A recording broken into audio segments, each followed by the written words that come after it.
Hello and welcome to Wrestleopinionated. This is our, well, not weekly podcast. This is our podcast about the great shows of AEW, and specifically today we will be talking about Double or Nothing 2021. We are your hosts. I am Morg, and this is...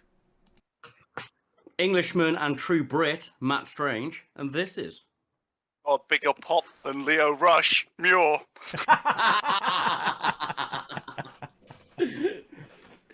Oof. Hey, watch it. Anthony Ogogo's Welsh, according to JR. How have you both been since Did he yesterday? say he was Welsh? Yes. No, He's from the it's worse East. than that. No, it's worse than that, sorry. No, I tell a lie, I am wrong. He said that Pac was from Wales. Oh, yeah, Pac, the well-known Welshman with that accent. He looks like the kind of man you find on a beach in Swansea, doesn't he? What, crawling out the beach? Yeah, like the first man. Yes, mate.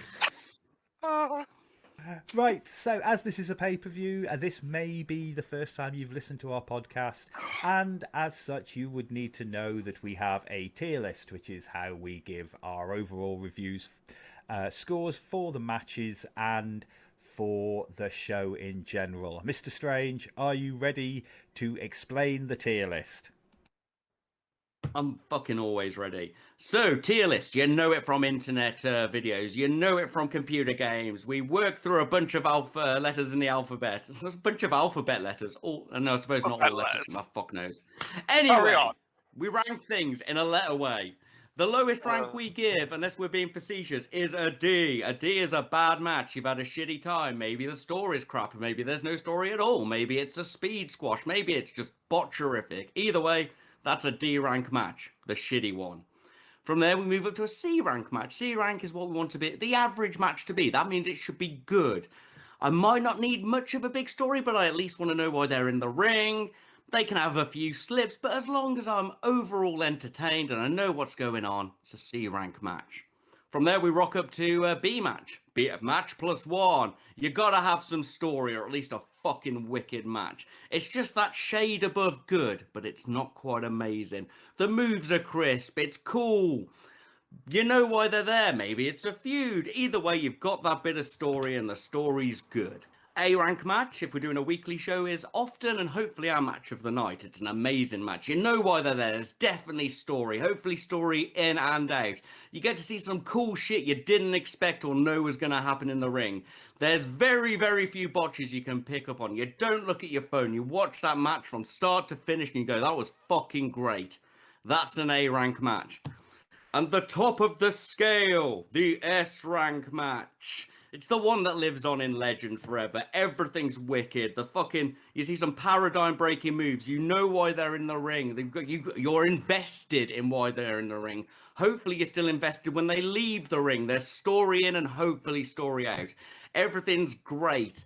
It's your Mankind Undertakers, your Shawn Michael Undertakers, yeah, Penta and the Black Lotus Triad. It's those things that just loiter on forever. So that's it. D, shitty. C, good. B, match +1. A, match squared. S, legendary. Let's fucking do this. Surely we won't need D. Surely. I may have to argue one up from a D, but I don't think I'll succeed. Right, mate, I'm ready. Okay, so Double or Nothing 2021. We're going to skip the pre-show. Go straight into the main card, and we have. Can I just say Rio versus D? What C should be. Yeah. Okay. Yeah, that's fair. For giving it a skip, good solid wrestling match. Both of them really, really good wrestlers. Looked like a wrestling match. Maybe a bit slow for some people. Not a lot of story invested in it, but either way, good solid match. I enjoyed it. Let's go. As always, JR, Excalibur and Shivani on commentary. This is the night of the guest commentators. Taz joins them on commentary, and we open with Brian Cage versus Hangman. Hangman wins with the buckshot lariat after Hook distracts Cage. What did you guys think of the match, and what scores did you give it? This was a great opener. This is exactly what I wanted and exactly what I thought it was going to be. I will point out now that I had 100% correct predictions on all the matches. We get a nice solid start. Wasn't that exciting at first, but it was solid. But man, did it go up. We got some brilliant technical wrestling and counter wrestling. There was that moment where Hangman went for a Rana and Cage turned it into a powerbomb, and then Hangman turned it back into a Rana onto the corner. It was fucking great. Cage did some neck snap move I've never seen before, and he needs to keep it. And in honesty, Cage was brutal throughout the whole thing. That one ramp suplex was just, I was like, ah. And slowly it just increased in pace and brutality throughout it. Cage looked great. There was the belt moment with Ricky coming out and the confusion over that, brilliant. And it had a phenomenal finish. It's what we said it would be, and I fucking loved this. And I wrote down high B/A, but I'm leaning into an A with how much I enjoy watching two meaty men slap meat, you know. This was a great indie match. I really enjoyed it. It was a very good show. It got the crowd that was already sort of hot, very hot by the end of it. The crowd was great at this point. And I think it was a fantastic match, and it was exactly what we said it was going to be, but that shouldn't deduct from the points of, it was really well done. And I think it's an A from me. So too many times we've had matches where we've been like, well, we've given it a C because we expected an A, or we've given it a B because we expected an S. I think we expected, and a high B was expected, and I think I agree with you. But I agree with you. I think it was an A. I gave it a high B, but I think now with hindsight it was an A. But it does mean I'm going to have to change the score on the next match. You're looking at what it is, aren't you? Okay. Yeah, no, I haven't got a fucking clue, mate. I drink a lot. Yeah, this was just absolutely cracking. This was some hard-hitting action. This was that perfect two real hard hitters going at it. And it wasn't just slaps, it was big power moves from both. Because you forget, because they both can be quite flippy, but Cage looks like a power move wrestler. But you sometimes forget that Hangman is a power. Yeah, but Hangman's a power move wrestler as well, and it was just really solid. And yeah, I think I agree. I think we've got to give it an A. Yeah, we got story in and story out. Like, I'm really excited to see where the Cage story goes, and Hangman. I'm always excited to see Hangman. He's the best actor in AEW, so. And I do use the word actor. Definitely one of the top two baby faces if you listen to the crowd reactions. Yeah, man. So, moving on from there. There it is. Don Callis joins commentary, and we have Mox and Kingston versus the Young Bucks with Brandon Cutler for the Tag Team Championships. The Bucks win with multiple BTE triggers. What did you guys think of the match, and what score did you give it? Guys, we got a really natural-looking Tope Suicida early on. And there was no wobbly down, so I was really excited. Part of this match. We did have a bit of a clusterfuck at the start. We did, but Moxley and Kingston suplex clothesline is a lot better than that elevated paradigm shift. Yeah, we got Matt Jackson's having the best of his life, doing some Macho Man taunts and some other, classic taunts. It was fun and it had good pace. Was it great? Dunno. Was it entertainment? Yes. I love Kaz coming out doing the vengeance thing that he said he was going to do. That was really nice.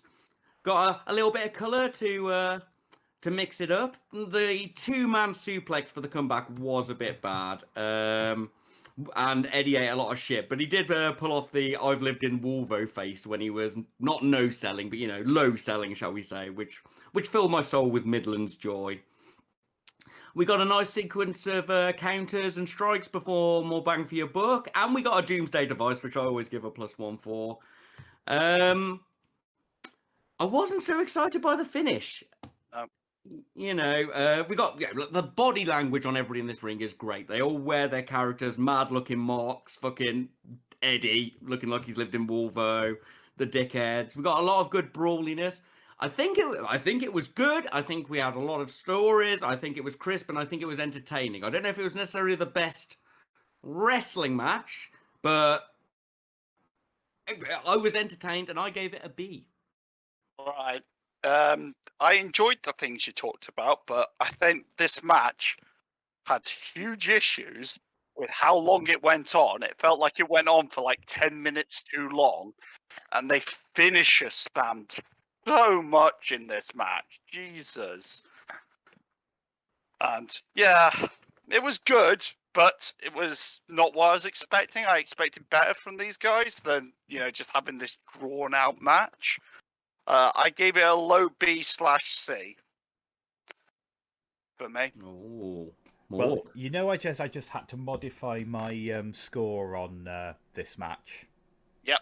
Yeah, so I've just kicked it up from an A to an A/S because I really enjoyed this match. This was really good. Guys, this is all over the place. I seem to be a bit of a sucker for Young Bucks tag team matches. I've noticed this before when you guys have been like, well, we didn't really like this. It was this. I just don't seem to notice them when it's Young Bucks versus another set of people that can wrestle.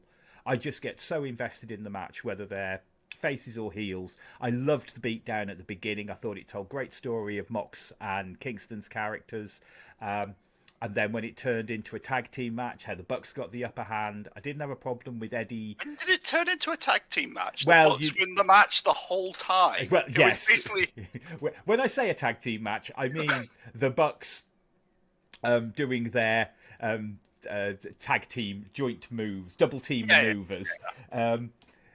I don't have a problem with Eddie being the salesman. Eddie's a great salesman. I loved his no-sell, like you say, low-sell bit. That really stood out for me, and really played up that sort of these two tough and hard guys versus the two high flyers who are probably the best in the world at being a tag team. I thoroughly enjoyed it. Me and the Raptor were absolutely entranced the whole way. I didn't even message Strange to say we're watching the pay-per-view now, because I was that involved. Yeah, I really enjoyed this.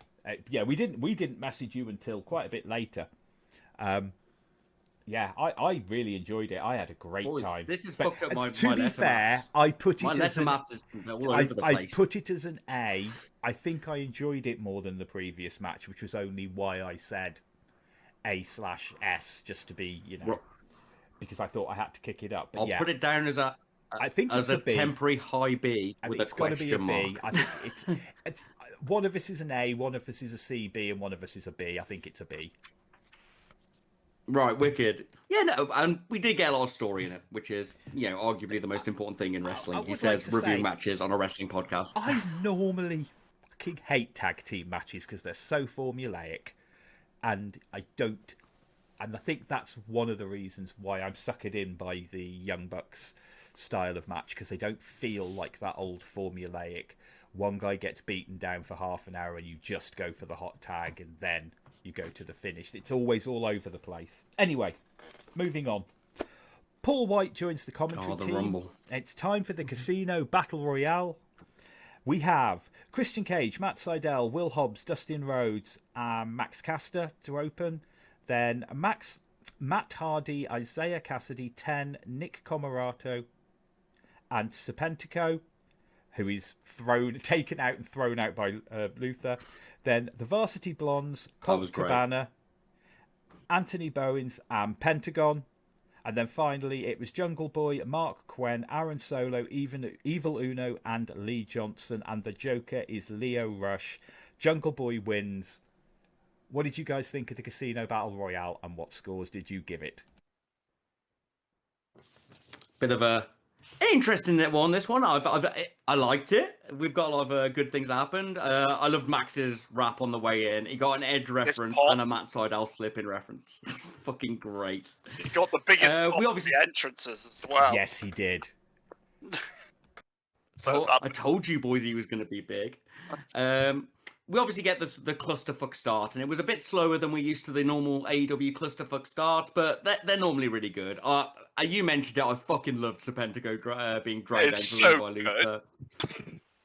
Otherwise, I've just got a selection of random spots that I picked up on, because obviously a lot fucking happened in this. Nick Comorato's 150% damage spear. Like, if there's anybody who should now have a finisher, it's that one spear that Comoroto did. It turned someone to sand. Well, mate. I did shout boo when Dustin got his obviously dirty out. Just give him a loss, boys. Give him a loss. Too powerful. We get some traditional blessed comedy Colt Cabana with his skill. there were a whole bunch of no-notice knockouts, like, oh, Jimmy's gone on the left back there. And I don't know, I think they've done that better before. Jungle Boy taking out Penta was wicked, looked really good. Jungle Boy looked fucking great through this. Mm-hmm. And then Leo Rush came out, and our mate Carl, who's never really watched a pay-per-view, said he could feel the palpable disappointment in the room, because I'd said it was going to be Captain Insano, and I still stand by that would have been great. But obviously there were rumours of it could be anyone, could be any of these people who are on under contract, could be anywhere. But if you don't watch WWE, you don't know who Leo Rush is. So I was like, oh, but Leo did get a phenomenal entrance. He looked great, and I'm never mad at a man who could do a standing Spanish fly. Just, you know, fell down for a little bit, got a bit awkward as it was getting to the last few people, but then it fucking picked back up again for Christian and Jungle Boy, wasn't it? Yes. Jungle Boy's various ways of swinging around the pole when he's being thrown out of a Rumble are great. We got some great rope conflict. And their little final moment of Jungle Boy and Christian, especially when he went over to him afterwards and was like, yo, you the man, a real fucking heart. I wrote down somewhere between a C or a B, but a B just because it was Jungle Boy and how fucking great he looked at the end. I have very little to add, but I think the Leo Rush thing really killed it, because there was a moment where I think it was Hardy and Private Party were standing on one side of the ring, and it was like Christian and Jungle Boy like against them, and then the counter went off. You're like, oh, it's obviously going to be someone that could be involved in this, you know? Someone we know that would be involved in this. That's perfect storytelling, but it's just Leo Rush. It's like, oh, cool. You know? No, it's definitely a B from me. Yeah. You know? I really enjoyed this, and I'm so glad that they put Jungle Boy through. Great. I've said it before, I'll say it again. I don't normally like standard battle royals. No. But I've enjoyed most of AEW's ones, and again, I enjoyed this. I like the nearly Royal Rumble way of doing it, where everybody got an entrance. I really liked that. I thought that made it feel a bit different. Yes, you had the bit with people standing around in the ring doing nothing, waiting for the next people to come in. But when you've got so few people in the ring, it actually makes sense that you'd all try and take a breather for a moment. So it doesn't hurt it for me. It kind of makes it, you know, it doesn't affect my suspension of disbelief. It's the opposite. It makes it a bit more real. There's only 3 guys in there. It's not like the Rumble where you've got 20 of them. You've got like 3 guys. No reason to burn all your energy when there's 4 guys coming in 5 seconds. Yeah, we got 5 more guys coming in now. And so I really enjoyed it. Leo Rush, I wasn't hyped for anybody, because the only person I was likely to be hyped for that it could have been for a shock would have been Daniel Bryan, and there was no way, if they've signed Daniel Bryan, he was going in the Casino Battle Royale.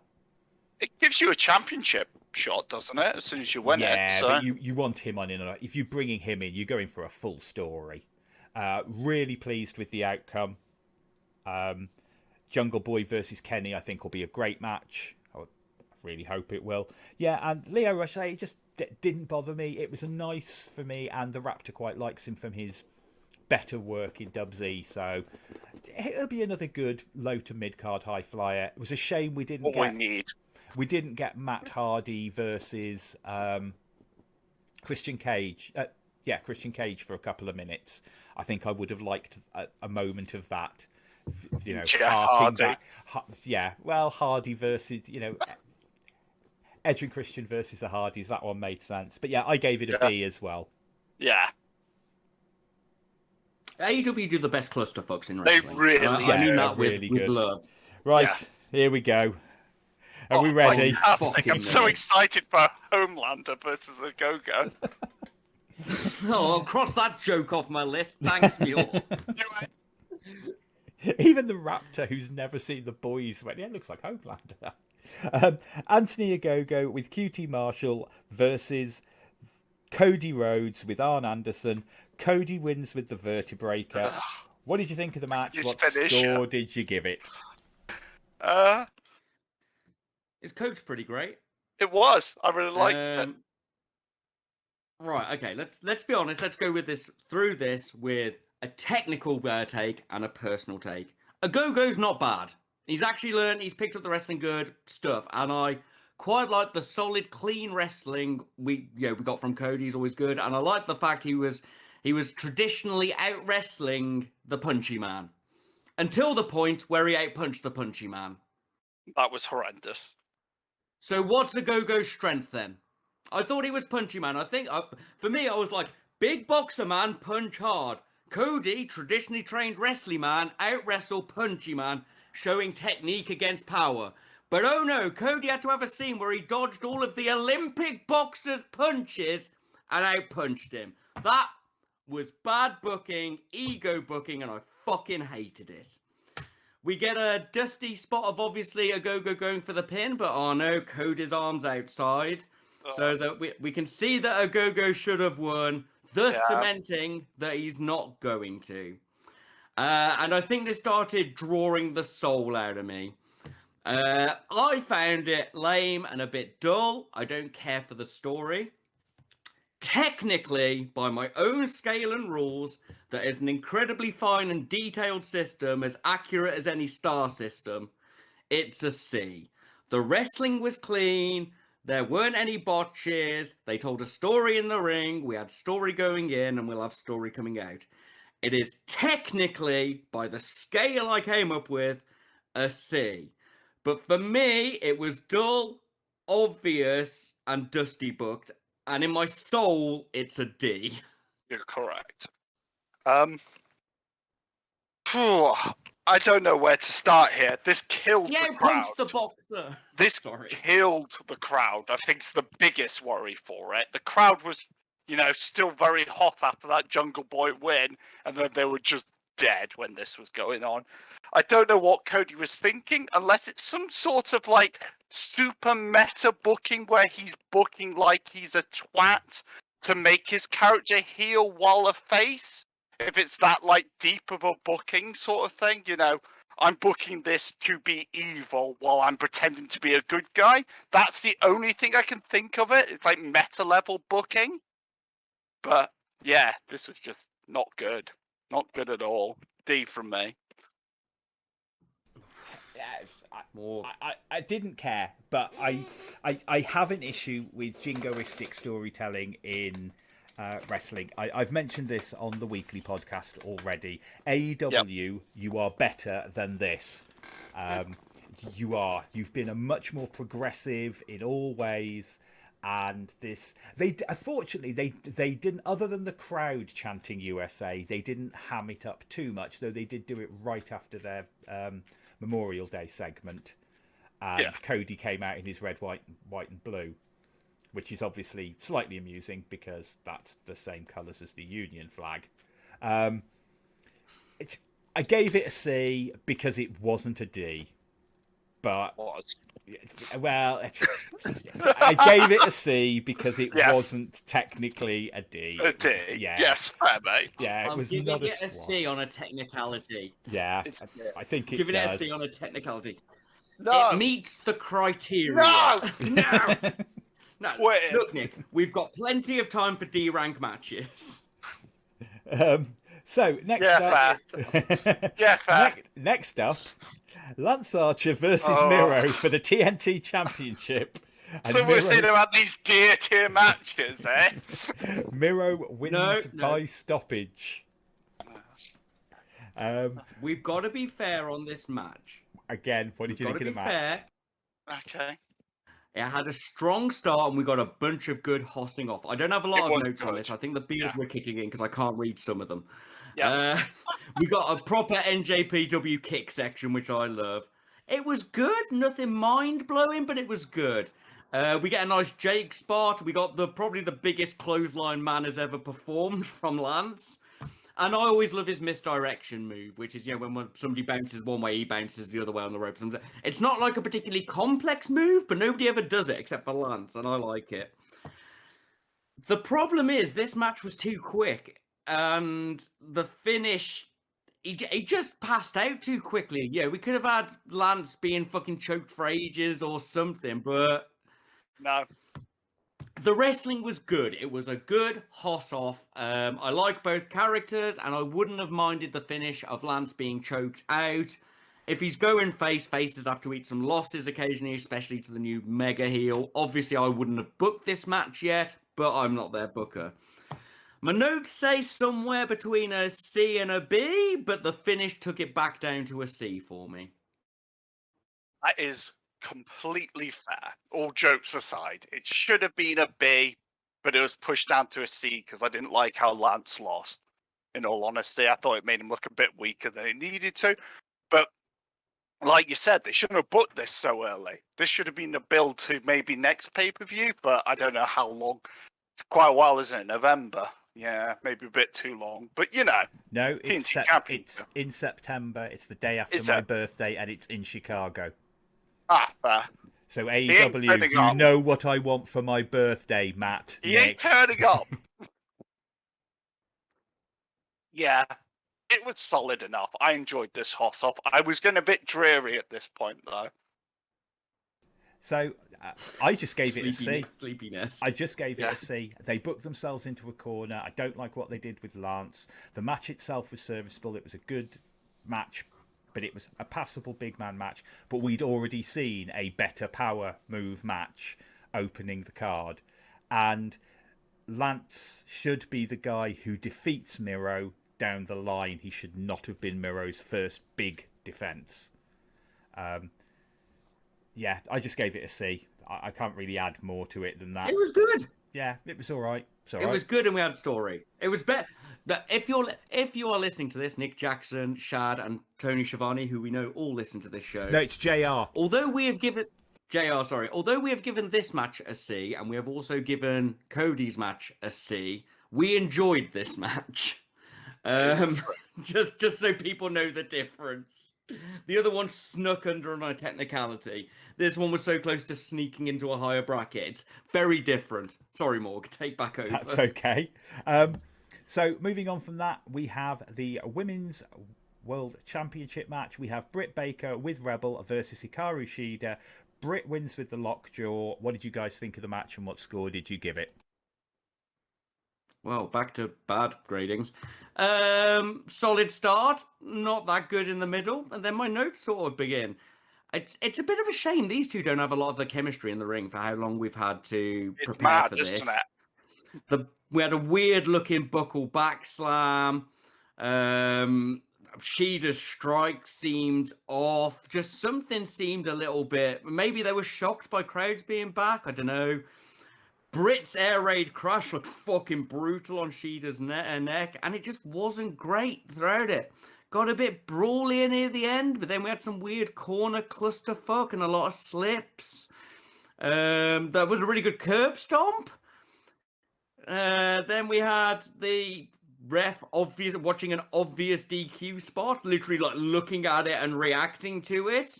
The rest were awful. Then the tap out was really, really fucking quick. This falls into the same category as the Cody one for me, but I'd argue it's lower ranked. Yeah. At least I can say the wrestling was clean in the other one. I mean, the wrestling in this was mostly clean, just some fucking lame strikes. The obvious ref foul. I gave it a low C/D. I'm gonna have to wait for you boys to help me on this one, because I did not think this was a good match. It was the weird bit where they started sandbagging each other in the middle of the match that really hurt this. I don't know if they were just botching the spots or there was something going on there, but I don't know. For like 5 minutes in the middle, it was just really badly done power moves. And yeah, it wasn't good. You'd expect these two to do a really good match, but no, this was not good. I think it's a C in all fairness to it, but I'm not going to say I enjoyed it. So, thinking back, I can't really remember much about this match, but I remember at the end of it, the rap turning around to me and going, that was a good match. Enjoyed that. And I remember feeling similar because I gave it a B. But now you two have spoken about it, I'm thinking, you know what? You're right. The bits Sorry, I can man. remember Sorry, are just man. the bits I you don't two like- are mentioning. No, because I stuck by my guns with the Young Bucks match. Yeah. I You're don't allowed to. think I'm not entirely convinced I can with this one. I think I'm gonna have to downgrade mine to a C. Yeah. I'm gonna say for me it must have been a high C because on the spur of the moment I did give the original a B. But the only things now that are standing out are the things you mentioned, and yeah, I don't think it was quite as much. Yeah, I can't suddenly counter it with any. But there was this thing that was really good. And I think I was also the fact that the Raptor enjoyed it, and she's not always a fan of women's matches as much. That may have also coloured me there. So yeah, that's right. I mean, the moments often take you Yes, into a higher place. Right, so we're now if we were starting. watching it live, it'd all be A's. Yeah, exactly. So now we're getting to the picking back parts up where now. I'm starting to get tired. More on that in a moment. So following on from that, we have a Derby video segment. Then we have. I don't think there was anything. I don't think there was anything. It was just a very small and simple video segment. Ethan Page and Scorpio Sky versus, and I've forgotten written down who they were versus Darby Allin and Sting. Sting wins with the Scorpion Death Drop. What did you guys think of this match, and what score did you give it? This was good and better than I thought it was going to be. I do have a note, as you previously mentioned, about how Sting no-sold a cutter on his neck. Fucking Seth Rollins is coming back.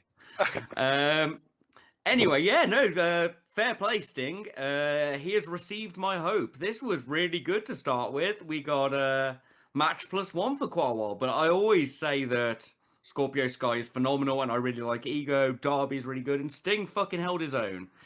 We got a cheeky eye rake from Scorpio Sky as well. Brilliant. We got a crowd throw on Darby. That was really good. Don't have a lot to say. It didn't have a lot of high impact moments to like pick up on. It didn't have a lot of like the spots, but it was all really good wrestling.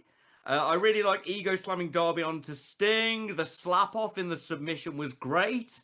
Yeah, forgot about that. That was amazing. The no sell on the cut up did piss me off, and I had a little bit of a what the fuck was that. But the match was just really good, clean wrestling. I know why they're in there. And I gave it somewhere between a C and a B. Like, I had a good time. I'm not the biggest supporter. I'm not a person who cheers when I know old boys are going to be in the ring. Like, nothing against them, but I don't have that nostalgia, shall we say.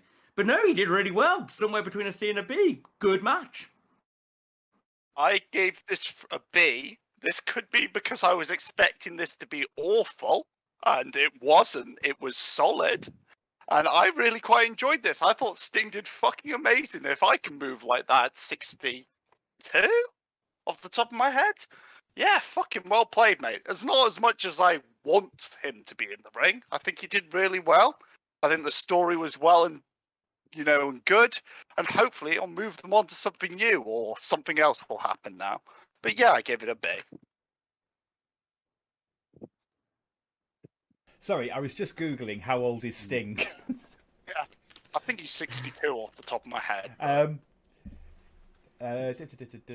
So, bear with me. Oh, no, wrong Sting.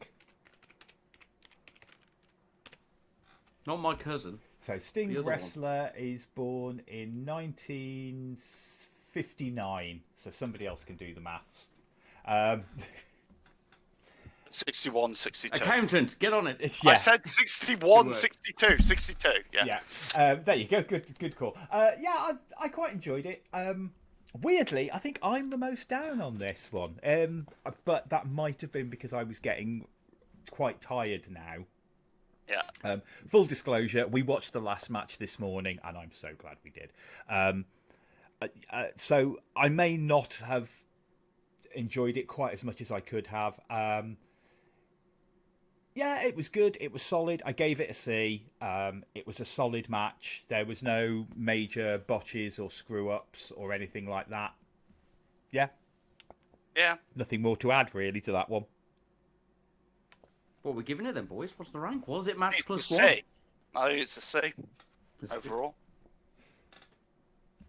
All right, it's down. So my Let's end this on a scoring. fucking high note. So my scoring on this one might be a little off due to the fact that I was falling asleep during this last night when I watched it, which is why we decided to watch the last match this morning. Yeah. So Pac versus Orange Cassidy. Don Callis joins commentary. Then Pac versus Orange Cassidy versus Kenny Omega for the AEW World Championship. Omega wins with a crucifix roll-up. What did you think of the match, and what score did you give it? You could tell this was going to be a good match. Kenny's eyebrows joined, and they're not normally on wrestling shows. They don't like being about, but they show up for this pay-per-view. I had a great time in this. I've just got lists of different fucking spots, if I'm honest. The double crossbody between Pac and Omega actually looked really good. You get some great comedy moments from Orange Cassidy throughout it, and you get his round the world DDT, which is great. It was just solid and good, obviously. Pac did that corner kick sell he does when Kenny fucking hoofs him and he flies back. Some immense Cabrador. I fucking love a tilt world backbreaker, and Kenny's one was fucking immense in Orange Cassidy. We get the Slumdog Millionaire, brilliant. It was just some really good wrestling. Pac and Kenny are great together. Kenny and OC are great together. OC and Pac are great together. Rotating strike spots.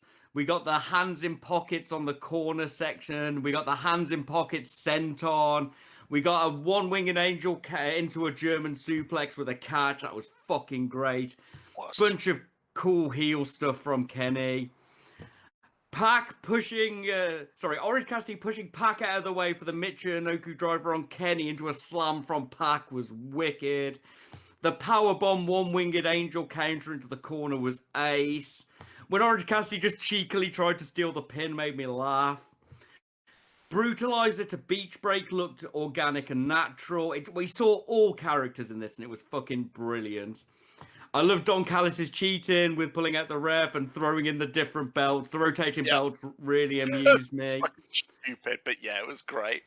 The Brutalizer not being stopped, even though Kenny was stamping on him. The last minute flip pin sort of came out of nowhere for me. Like the end just all went, and I was like, oh, okay. Yeah. But I still gave it an A. Like the wrestling skill, counter work, character work, everything in this I thought was immense. It just didn't quite cross into that level where I'm going to talk about it forever, shall we say? No.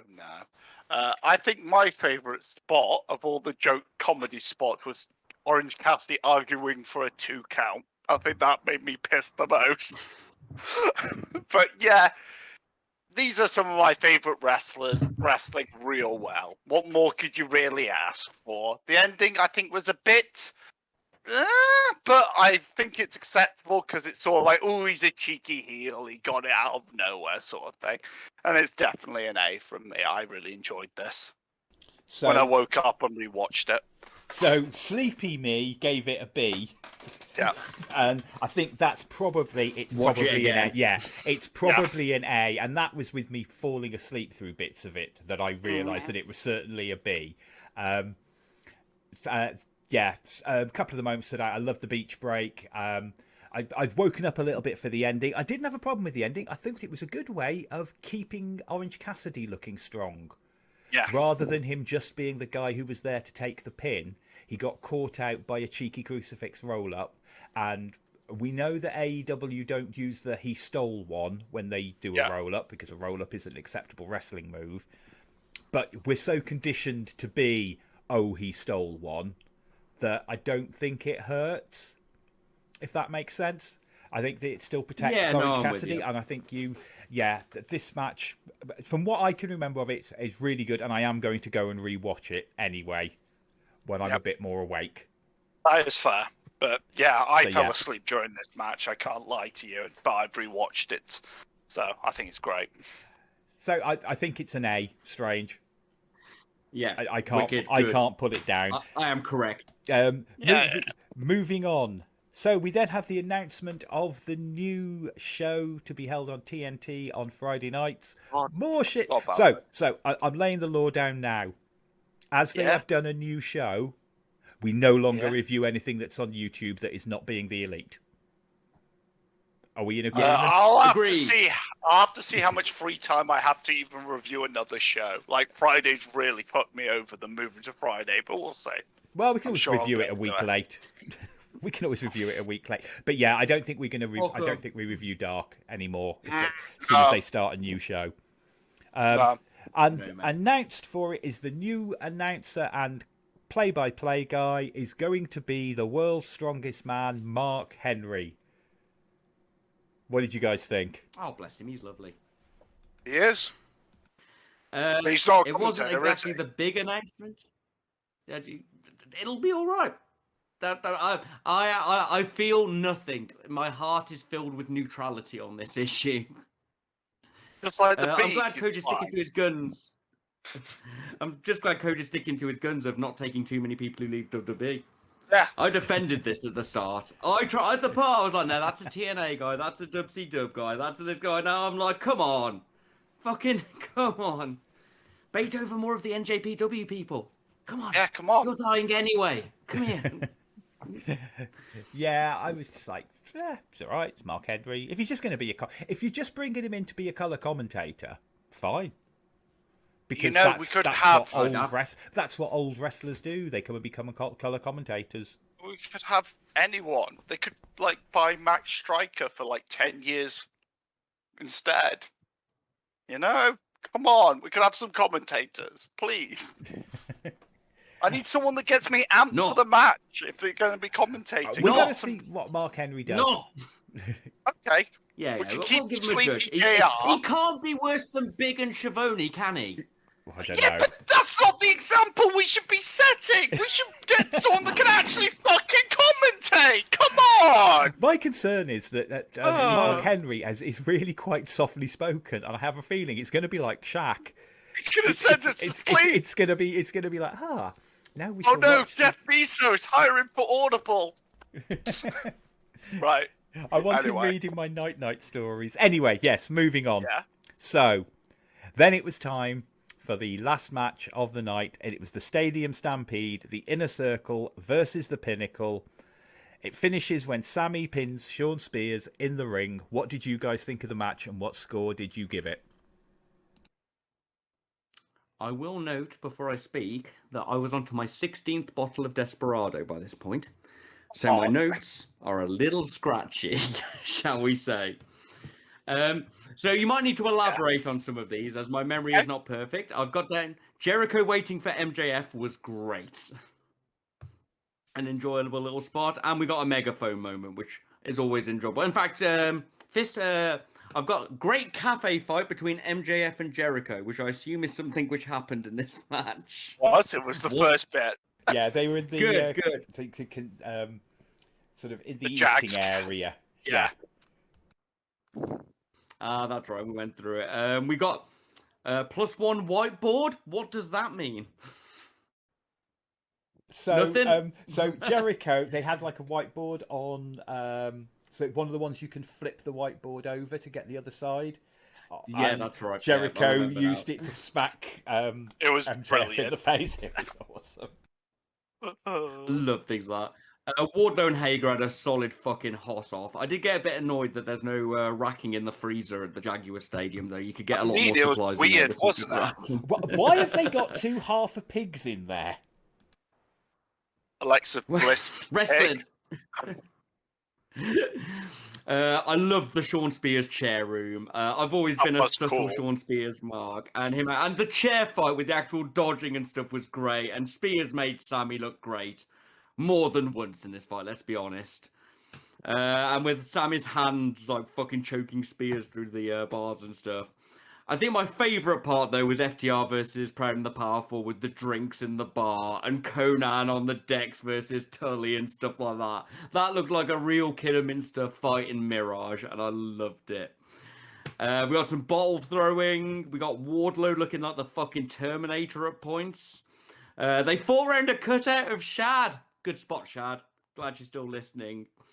We got a stapler spot. I've got something about a well-hidden box for Jericho's powerbomb. Not sure what that means. I think that's when he took out MJF. maybe.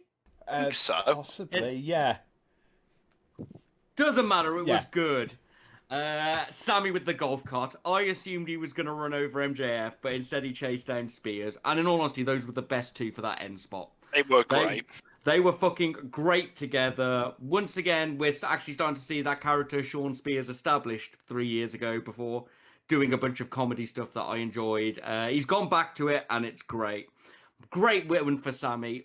All of the stuff the Inner Circle have done recently has just made Sammy look fucking immense. Yeah. He's obviously going to be their biggest rising star. As much as everybody else in there is good, Sammy will be the next thing. I gave it an A. It didn't quite cross that meta humorous line that last year's did for me.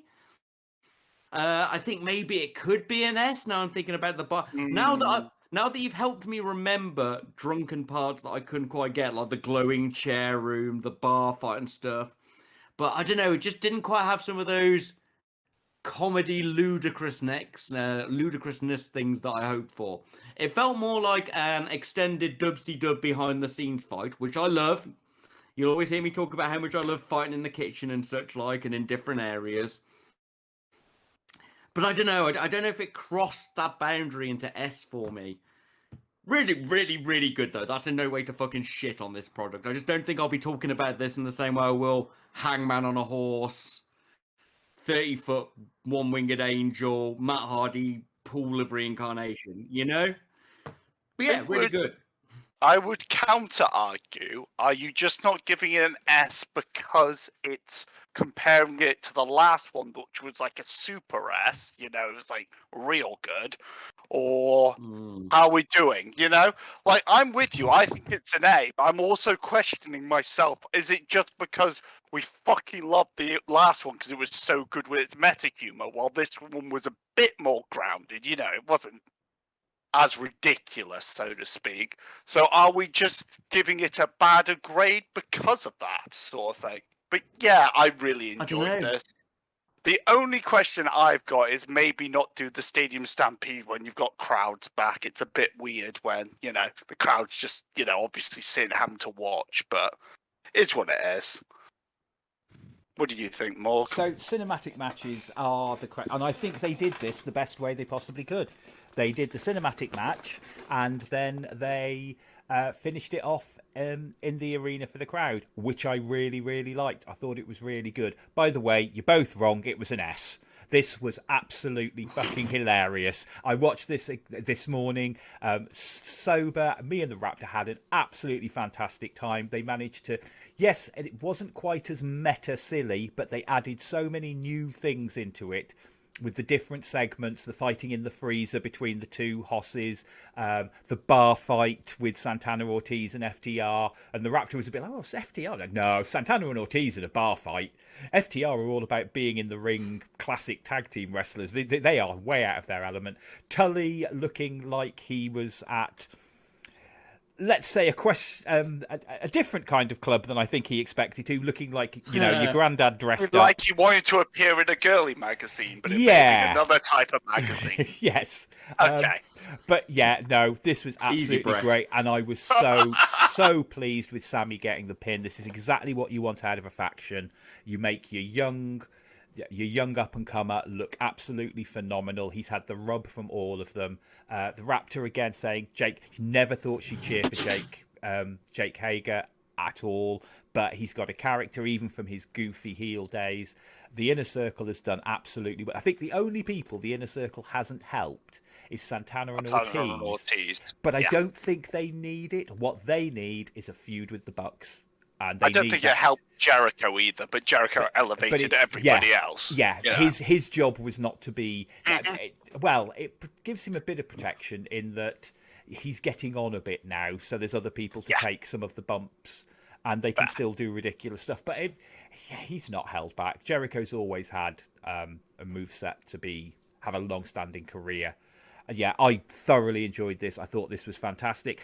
No, it's not the S+1 of last year with the meta, but I still think it's definitely an S. This was an absolute corker, and it had me absolutely glued, laughing, excited, and I properly marked when when they got to the end bit, I was, please let Sammy get the pin, please let Sammy get the pin, let the baby faces win, please. And I think it's acceptable, because I think we can have a third match now. We can have a rubber match. They have to win this, which the Pinnacle can win, and they can have they can either have a straight 5-on-5 tag match, or they can have some other kind of weird ass over the top match, and the Pinnacle can win it. But yeah, so that was my thoughts on it. The issue. I am gonna give this an extra bonus points for making Sean Spears' character, who hasn't been properly defined for a few years, actually have a theme. Yeah. And the Dark Room with the Chairs matches is coming out with his silly hood thing, and he was the one we cared least about. And also the Chekhov's gun with the bolt cutters as well. That was another +1 from me. He threw the bolt cutters. Yes, there was no way they landed where Sammy found them. I don't care. You told the story of the bolt cutters previously. And I love that little Pulp Fiction moment as well, with Sean Spears sort of going, bolt cut, no, chair. Yeah, sorry, carry on. What score are we giving it? I'm going to put it in as a low S, because I think we're torn on it, and I think it was really good and helped establish a lot of characters who we've needed more rounding out as them as a faction and their roles. And I don't think it'll compromise the overall grade of the show, to be honest. So yeah, we'll go for a low S, high A. Look, it's very enjoyable. If you wanted a bit more meta, it's not quite there. And if you wanted it to be a bit more like a real fight with any of the light edge of comedy, it's really good. Told a lot of story, so we'll balance it between the two. It's not going to be a problem. The other thing that I do want to say I particularly enjoyed about this was MJF ate a lot of shit through it, and as much as he's a great heel, great heels need to eat some shit occasionally, and he's been very good at coming out on top through horrible means. Somebody pointed out to me the other day, MJF has turned heel 3 times in AEW without ever actually being a face. Yes, mate. He's great. And he's from that like PWG indie sort of side where it's like Max Caster. They were trained in the same place. Comes down to the ring talking shit about you, gets his moment, then you kick fuck out of him.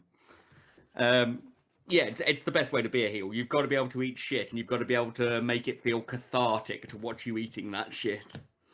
And MJF does that really well. Good booking and good wrestling. Good wrestling with that acting. So, the most important part of wrestling. Mr. Strange, through the power of letter maths. Through the power of Meme Magoo's star scale. Well, we've got a bank of C's, boys. A couple of B's, a couple of A's. And is it an S? So technically, the show is a high B. It hasn't quite crossed over into that A category because the moments that drew it down really drew it down. Did we get a lot of phenomenal matches? Yes. Did we get a lot of story enhancement? Yes. Were there lots of cool moments? Yes. But were there just a few things that stole the pace, cost some hype, and dragged it back down a bit? Also, yes. So it's a high B. It's getting there. It's a 75%. It's a little bit above show +1, which is what a pay-per-view should be. It's crossing the boundary from pay-per-view to pay-per-view +1. It's almost there, but it's got a whole -2 enjoys on the end. So it's a high B with -2 enjoys. So there you have it. That's our thoughts. That's our thoughts on AEW's Double or Nothing 2021. I'd like to thank Anchor.fm for hosting the podcast. You can find us Wrestleopinionated on YouTube, Spotify, and Anchor.fm. Over to you, Mr. Muir. All right, thank you very much for all listening. And if you'd like to send in questions or anything you'd like us to do or anything like that, please send them into wrestleopinionated@gmail.com, WrestleOP on Facebook, or WrestleOP1 on Twitter. Over to you, Strange. Slap your face into that like button. You've listened this far, that's the least you can do for us. Even if you didn't like it, even if you hate people from the Midlands, click that like button. Cheers for listening to this. Do like, share, subscribe, hit the little bell button, click the positive thing if you're on Spotify.